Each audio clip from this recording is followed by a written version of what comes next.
তাজা ফল আমদানিতে উচ্চ শুল্ক থাকায় ক্রেতাকে চড়া দামে কিনতে হয় এসব পণ্য। ফল ভেদে ব্যবসায়ীদের শুল্ক গুনতে হয় 127% পর্যন্ত। ফলে নিম্ন আয়ের মানুষের জন্য ফল এখন বিলাসী পণ্য।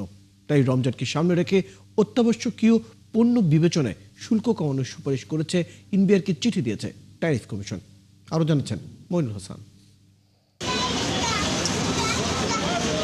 অসুস্থ বাচ্চার জন্য আনার কিনতে এসেছেন গাড়ি চালক বিল্লাল হোসেন, কিন্তু হোঁচট খেলেন চড়া দাম শুনে।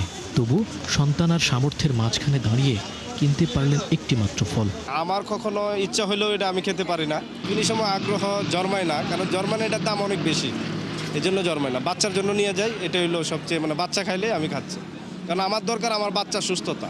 দেশীয় উৎপাদন কম হওয়ায় আপেল, কমলা, মাল্টা, আঙ্গুর, নাশপাতি, আনারের জন্য নির্ভরতা আমদানির ওপর। তবে অত্যাধিক শুল্ক, আমদানি খরচ আর টাকার অবমূল্যায়নের কারণে সেগুলো এখন বিলাসী পণ্য। কারণ প্রতি কেজি আপেল 350 আর আনার বিক্রি হচ্ছে 550 টাকায়। সারা বছর কিনা খাওয়ার মতো সামর্থ্য নেই, আমি কিনলাম 1 মাস পরে। আমদানি কস্ট এটাকে যদি আরেকটু কমানো যায় তাহলে সাধারণ জনগণ সবারই তো চাহিদা থাকে রমজান একটু ভালো মন্দ খাওয়ার। যদি আগের দাম আমাদের থাকতো তাহলে ধরেন যেখানে আমি 500 কার্টন বিক্রি করব, এখানে ধরেন 1000 কার্টন বিক্রি করতে পারতাম।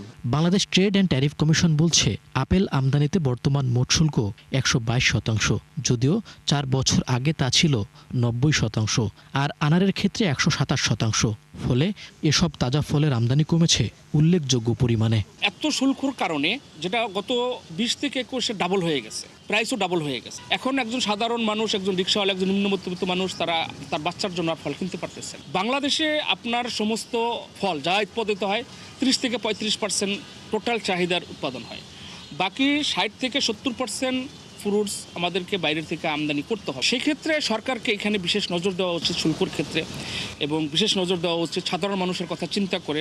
এমন অবস্থায় ফলমূলকে অত্যাবশ্যকীয় পণ্য হিসেবে বিবেচনা করে সম্পূরক শুল্ক প্রত্যাহারের সুপারিশ করেছে ট্যারিফ কমিশন। রমজান সামনে রেখে সম্প্রতি এ সংক্রান্ত চিঠি দেয়া হয় এনবিআরকে। চিঠিতে বলা হয়, শুল্ক না কমালে অবৈধ পথে এসব পণ্য দেশে আসার শঙ্কা রয়েছে, যার ফলে রাজস্ব হারাবে সরকার। অনেকেই হয়তো উৎপাদন করছেন, কিন্তু সেটা আমাদের যে মোট যে চাহিদা সেটার খুব সামান্য অংশ পূরণ করছে। ওই জায়গাতে সাপোর্ট দিতে হবে, কিন্তু সেই সাপোর্টের মানে কিন্তু এই নয় যে আসলে এটা সাধারণ মানুষের যে ক্রয় ক্ষমতা সেটা বাইরে নিয়ে যেতে হবে এই উচ্চ শুল্কের কারণে। সুতরাং সাধারণ মানুষের যাতে ক্রয় ক্ষমতার মধ্যে থাকে, যাতে রোগীরা পথ্য হিসেবে এই ফলগুলো কিনে খেতে পারেন, তো সেই জন্যে আমি মনে করি যে এই শুল্কটাকে আসলে যৌক্তিক পর্যায়ে অবশ্যই নামিয়ে নিয়ে আসা উচিত। এর আগে রমজান সামনে রেখে খেজুরের আমদানি শুল্ক কমায় সরকার। মইনুল হাসান, 71, ঢাকা।